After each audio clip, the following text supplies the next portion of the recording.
First of all, I really want to thank you, Commissioner Saltzman, for your original vision in setting this up.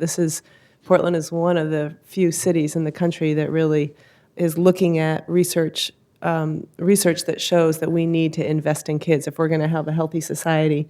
And I think you have just had an incredible vision that you put out there, that you rallied support around, and that you've overseen this process for many years now, since 2003, that has produced incredible results, which is why it's so supported in the community.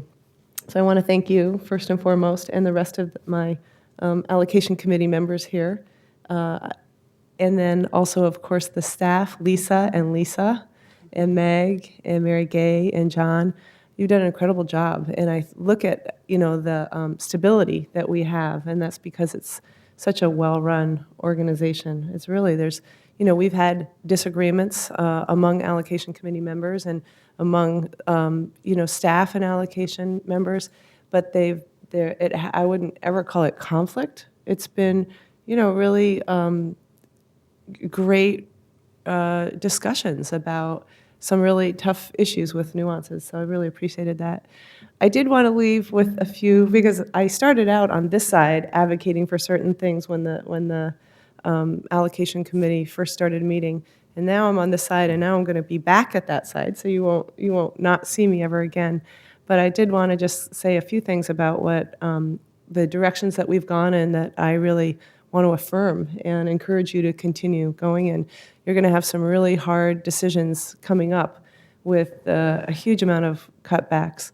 And I encourage you not to take an approach of across-the-board cuts. I know we had to do that in this last round, and that's really hard for the grantees out there that had the 4.5% cut and could not carry over whatever funds they hadn't used from last year.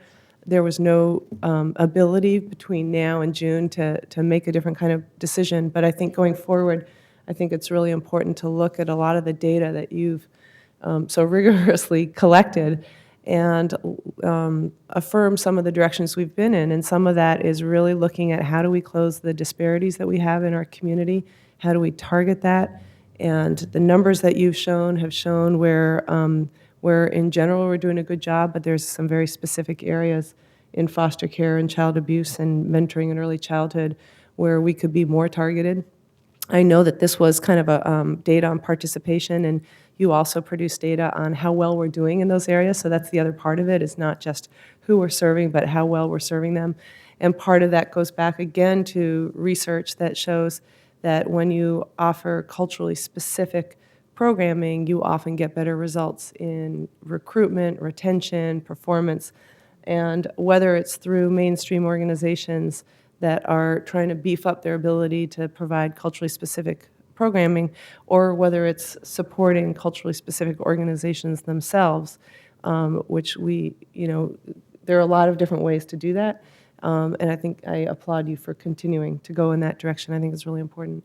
I know that in the you ask that in the data, in the proposals, and I think that's great. You ask who you're serving, who is making up the program staff, the management staff, the board. I applaud that. There were some proposals that came in and talked about we serve children with disabilities, but they didn't put down how many kids those are. So I would encourage that we do that in the next round. Is that if people say they're serving certain populations, I think that data really helps to support that rather than keep it general.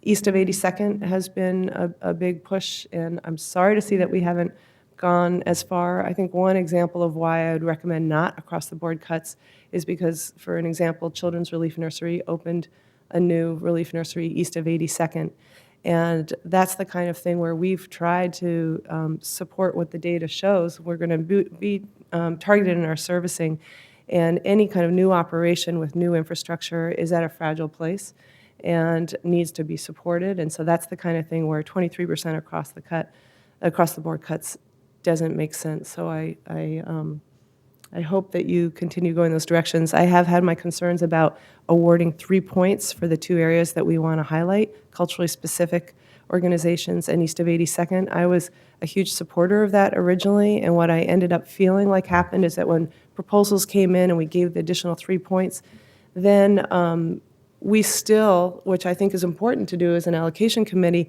looked at the whole big picture and raised some organizations that had lower points over others, because we're saying points are not the only things that are important. And in some ways, the adding 3 points here and here kind of overly emphasize the point structure. And so I'm not sure, that's one for you to wrestle with as you go back and look at how are you going to make your decisions. In some ways, I think it did a disservice, and we should just say, these are some of the areas that we really want to highlight, and not 3 points. Well, you've got 4 points and I've got 3 points and 2.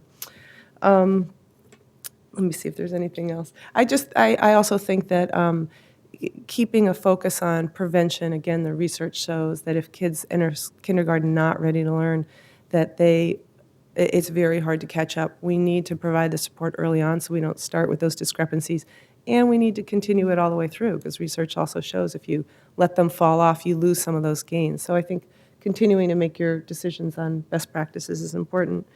I will say I was a supporter early on when I was on that side and on the side of making sure that we support the administrative overhead up to a certain percent. We ended up going up to 15% if you could prove that that's really what you needed. And I do think it gets a little bit at the questions, Adrian, that you were raising about, it's not just, can we serve 45 kids versus 60 kids? It's what can we do to really beef up our capacity as an organization to do good monitoring, good training of our staff, good board development, good collaboration with other groups in the community. And so I would encourage you in this era of cutbacks, not to reduce the capacity building of the organizations that gets at the quality, not just the quantity of number of kids served. And then lastly, the collaboration and systems change. We've focused a lot on giving grants to organizations and trying to help them be the best they can be in serving the community, but we've also increasingly focused on building collaborations and systems so that if you're funding a lot of groups out there who are doing after school work, that you're also funding a system to support professional development in that field and best practices. And that helps the whole field move forward. So I think, I hope that you continue. I think that I've seen it change over the last few years, and I really applaud all of the changes and think that you can keep going. So again, I want to thank the committee and the staff and the grantees out there who are on the front lines working with kids every day, and the many applicants that applied that didn't get funding but are also out there every day. I think we are only able to fund 20% or so of applications, and I can't remember if that's number of groups or number of dollars, but I remember thinking that a few years ago. There's 80% of people in here that are not going to get funding who are working really hard as well. And lastly, I want to thank the voters for making this possible, and I certainly hope they renew it.